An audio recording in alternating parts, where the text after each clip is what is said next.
Buying a house is quite expensive. There are additional costs attached to it. You would think that selling a house would be a breeze, but it's not. There are also expenses involved in selling a house. There are closing costs and real estate commissions to be paid by either the buyer or seller. There are also attorney's fees to consider. Here's another one: real estate transfer tax. Every state has a different regulation when it comes to real estate transfer tax. In most cases, the seller of the property will pay for the transfer tax. In some, transfer taxes are not imposed. What are real estate transfer taxes? Also known as a deed transfer tax, this is a one-time fee levied by the state or local authority during the transfer of the property from the seller to the owner. The cost depends on the value of the real property. The basic tenet is the higher the sale price of real estate, the higher the percentage of the real estate transfer tax. Government jurisdictional agency imposes the transfer tax. It could be the state, country or city, but mostly the local governments. How is the real property transfer tax different from estate tax, property tax and gift tax? One can easily confuse these four taxes, but they are actually distinct. Estate tax is imposed on assets that were handed down to the heirs after the owner's death. When the value of the assets is over $11 million, the tax will be imposed by the state. Some states also refer to it as inheritance tax.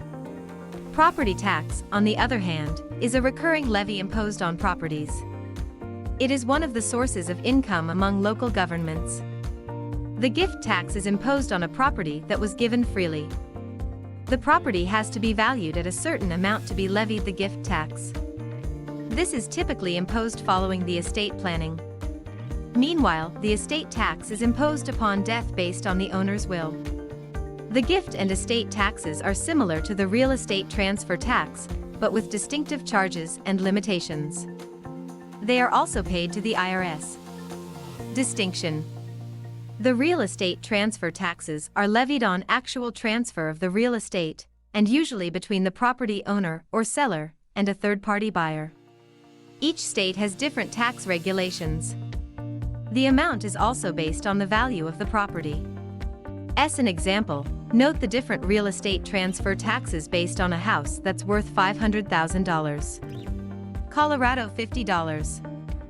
Florida $3,500. New York $2,000. North Carolina $1,000. That's how stark the differences are among states.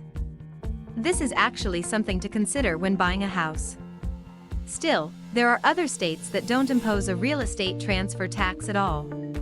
Alaska, Idaho, Indiana, Kansas, Louisiana, Mississippi, Missouri, Montana, New Mexico, North Dakota, Texas, Utah, Wyoming. Most of the counties in Utah, too, don't levy transfer tax. In most cases, it is the seller that is saddled with the real estate transfer tax. But as the states have autonomy on this, there are instances when it varies. In Pennsylvania, for example, the tax is divided between the buyer and seller. In some areas, the buyer also pays for it. Although the buyer and seller can make a deal regarding who pays for this, or if they want to split it. The provision will be included in the contract.